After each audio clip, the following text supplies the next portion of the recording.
Que feriez-vous si un jour vous tombiez nez à nez sur 3 feuilles munies d'un code secret qui, déchiffré, vous mènerait à un trésor d'une valeur de plus de 60 millions de dollars? Oui, 60 millions. Un de mes rêves de gosse les plus ancrés en moi est d'un jour dénicher un trésor secret caché. C'est pas pour le côté monétaire de la chose, c'est plutôt pour la chasse et l'accomplissement. Bonjour à tous. Je fais l'air sérieux parce que là c'est un peu sérieux. On va parler aujourd'hui d'une chasse au trésor non découvert. Et ça se passe aux États-Unis. Ces 3 feuillets remplis d'un code secret a donné du fil à retordre à certains des meilleurs cryptographes du monde. Si mon contenu te plaît et que tu adores les chasses au trésor, n'hésite pas à t'abonner si tu ne l'es pas encore, parce qu'il y en aura pas mal des petites chasses au trésor, et sur la bonne chaîne. Avant de te raconter toute l'histoire, je te mettrai en description juste en bas de la vidéo les 3 feuillets, les 3 codes avec un lien. Donc n'hésite pas, si tu veux casser le code, vas-y. Et surtout, si t'as compris quelque chose qu'on n'a pas compris, ne le dis à personne.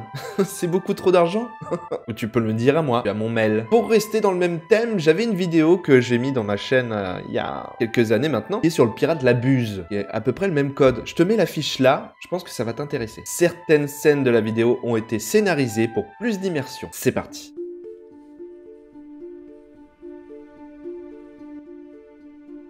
Clayton Hart, un jeune employé de Norfolk and Western Railroad, une entreprise qui s'occupait du tout jeune réseau ferroviaire en Virginie, reçoit de son patron une mission. Il doit remettre au propre tout un tas de vieux dossiers et de feuilles qui traînent dans leurs réserves. Clayton est nouveau dans l'entreprise, c'est lui qui doit se taper les basses besognes. Il se met au travail. Un jour, un de ses collègues lui refile 3 documents qui se trouvaient dans une enveloppe. Son collègue lui dit qu'il doit recopier ces 3 feuilles. Clayton est très surpris du contenu de ces feuilles. Elles représentent des suites de nombres et de chiffres, sans logique ni inscription indiquant sa provenance. Clayton demande à son collègue ce que représente cette suite de chiffres. Il lui dit que ce serait un code crypté qui amène vers un trésor caché dans l'état de Virginie. Clayton pense que son collègue se fout littéralement de sa gueule. Oui, complètement. Il est jeune, mais pas stupide. D'autres employés de l'entreprise vont confirmer que ces 3 pages sont à l'origine d'un code caché pour un trésor. Donc finalement, c'était pas trop du foutage de gueule. Notre bon vieux Clayton va copier le code en secret et rentrer chez lui, muni de ce cryptogramme. C'est un homme qui aime les mots croisés, Clayton, les casse-têtes surtout. Il se dit que ce serait un super passe-temps d'essayer de casser ce code. Des semaines passent, à se casser les dents dessus, sans succès. Il décide de prendre le problème par un autre bout. Qui a écrit ce code? S'il trouve l'origine du code, il pourrait tomber sur un indice qui lui permettrait de craquer cette suite de chiffres. Dans ses recherches, il tombe sur un texte tiré d'un livre d'un auteur d'une ville voisine, avec une suite de chiffres très similaires. Cet auteur se nomme James B. Ward. Information importante pour plus tard. Clayton se rend dans la petite ville de Lindsburg, la ville d'origine de ces textes. Il cherche dans toutes les bibliothèques le fameux texte. Après des heures de recherche, il le trouve. Ce que va découvrir notre cher Clayton est plus précieux qu'un simple indice. Le livre s'intitule Feuillet de Bill. Il décide de lire tout le livre du début à la fin. L'histoire est stupéfiante.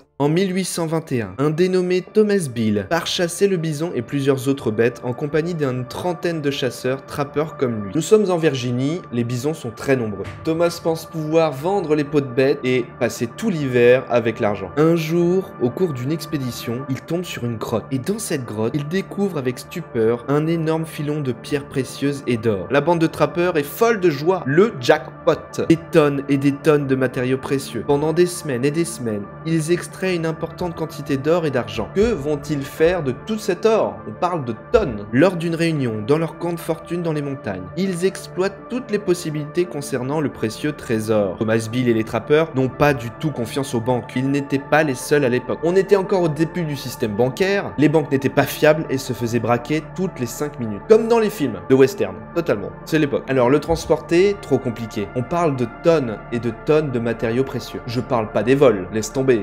Il se ferait braquer toutes les 5 minutes. C'est Red Dead Redemption 2 dehors, hein. Tu te fais braquer toutes les 5 minutes. Il ne reste plus qu'une solution possible, l'enterrer. Il décide d'enterrer l'or et l'argent dans les montagnes. Bill est désigné comme étant responsable de la recherche de la cachette. Les autres de la bande ont une confiance aveugle en Bill. En même temps, c'est peut-être le seul qui sait lire. Le trésor enterré, Thomas Bill fait 2 lettres avec les indications pour que s'il lui arrive quelque chose, que le trésor ne soit pas perdu. Pendant des jours, Thomas Bill fête son succès dans les saloons. Eh ouais, attends, trop content. Il a tout réussi, il a ses petites feuilles, il a enterré son trésor. Pendant ces petites fiestas, il devient très copain avec l'aubergiste du saloon. Un lien spécial se lie entre les 2 hommes. Assez fort pour que Thomas, avant son départ de la région, il lui dit de ne pas l'ouvrir et de la garder à l'abri. Quelqu'un va passer la récupérer. Thomas lui dit aussi que si le plan se déroule bien, il sera grandement récompensé. Du lové, du pépette, du flouze-flouze.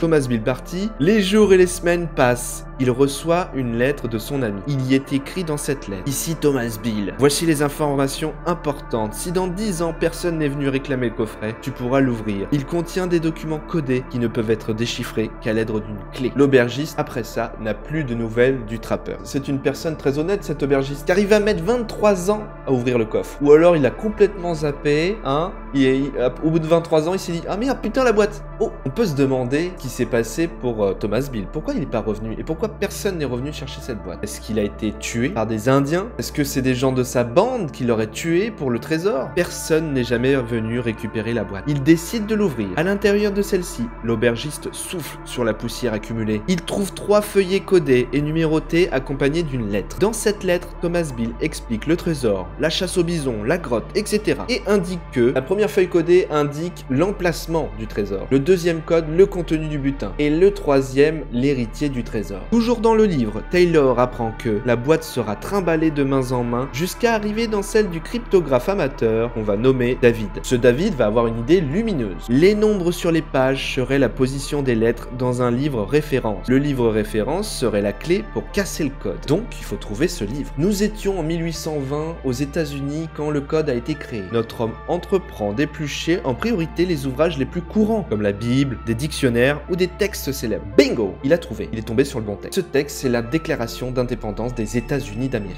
La deuxième page du code est déchiffrée. Elle représente le contenu du magot. Après analyse, il y est écrit: notre trouvaille est composée de environ 1 tonne 3 d'or, 2 tonnes 3 d'argent, ainsi que 13 000 $ de bijoux achetés à Saint-Louis, soit un ensemble estimé à 63 millions de dollars US actuels. Taylor tombe de sa chaise. Moi aussi. Plus de 60 millions de dollars d'or dans un trou dans les montagnes de Virginie. Et il est le seul sur l'affaire. T'es tout seul sur une chasse au trésor, y a que toi qui es dessus. Bonne chance, mon gars. Il y va, il est content, super content ce Taylor. Taylor tenta de reprendre la technique de David avec la Constitution pour casser les 2 autres pages, mais sans succès. Oui, parce que on sait le contenu, nous ce qui nous intéresse c'est la première, c'est l'emplacement. C'est cette page qu'il faut casser. L'héritier s'en cogne un petit peu, on va pas se mentir.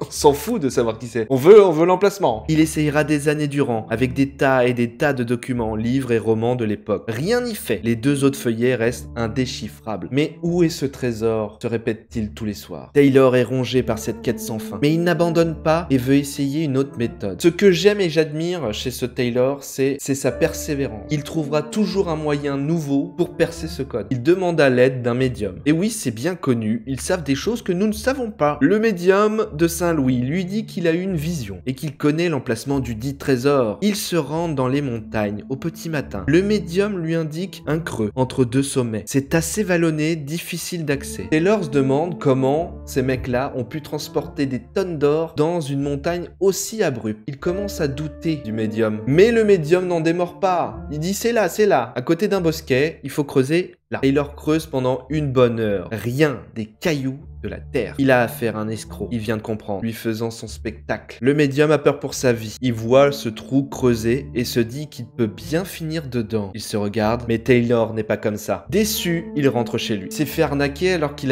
voulait juste découvrir un trésor. Des années passées, Taylor tombe doucement dans une dépression. Il lâche l'affaire après 30 ans de recherche. Le médium était la goutte de trop. Certains cryptographes de renom vont se pencher sur le code. Plusieurs d'entre eux vont même dire que c'est un canular, une invention de toute pièce. C'est facile de dire quand c'est un canular quand on n'arrive pas à casser le code. Le trésor à l'heure actuelle reste enfoui dans les montagnes de Virginie et n'attend que le jour d'être déterré par un chasseur de trésors aguerri. Et toi, serais-tu celui qui trouvera le trésor de Bill?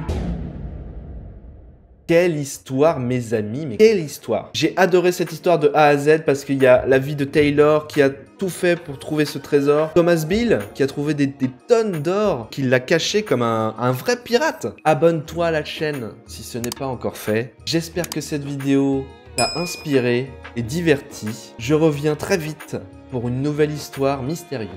Ciao!